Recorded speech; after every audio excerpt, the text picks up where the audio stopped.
So para sa akin kasi siguro kasi madali sa inyo magsabi na, oh, hula lang yan. It wasn't hula. Pag nag-vision ako ando na talaga ako sa term na sanay na ako.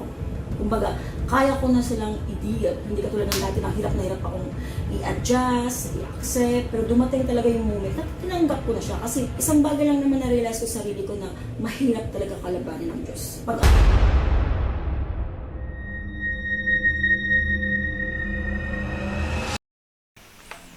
Hello po mga ka-PTV, sa video na ito itatalakayin natin ang nakakakilabot na magaganap na magsisimula sa Manila Bay na ikakagulantang ng lahat.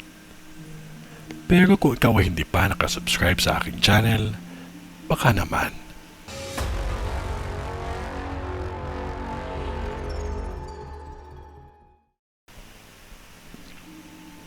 Nakikita ko sa vision ko na may mangyayaring pagyanig sa Luzon na kung saan may isang kalsada na lumubog at nahati ang bahagi nito sa lakas ng pagyanig.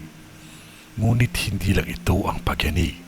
Makakaranas tayo sa taong 2024 ng walang tigil na pag-ulan ng ilang araw na siyang dahilan ng pagguho ng lupa sa iba't ibang bahagi ng Manila or Metro Manila. Makikita nyo ang dagat sa Manila Bay na halos pantay na sa kalsada.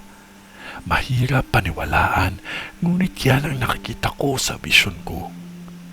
Dapat lahat ng mga kapulisan magtalaga sila ng mga tao na bawat van ay matingnan dahil nauuso na naman ang tukutan ng mga kabataan.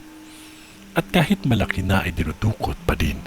Dahil sa vision ko, may ilang pulis ang nakaligtas na mga babae at kabataan sa loob ng van. Dapat sa taong ito, mas mahigpit ang pagiging alerto ng mga pulis dahil sa kaligtasan ng mga mamamayan. Kailangan check ang mga LRT at MRT bago ito bumiyahe ng aksidente ay maiwasan.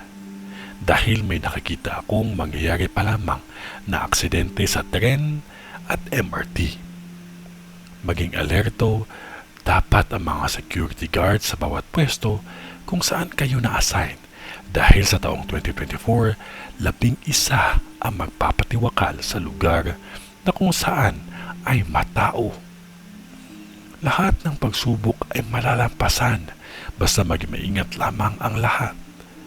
Ang panghahalay ay lumalakas sa taong 2024 at isa na dito ang Metro Manila.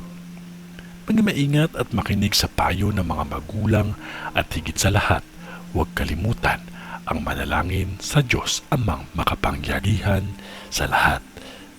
Magtiwala lamang po tayo sa Kanya kasi mahal niya po tayo.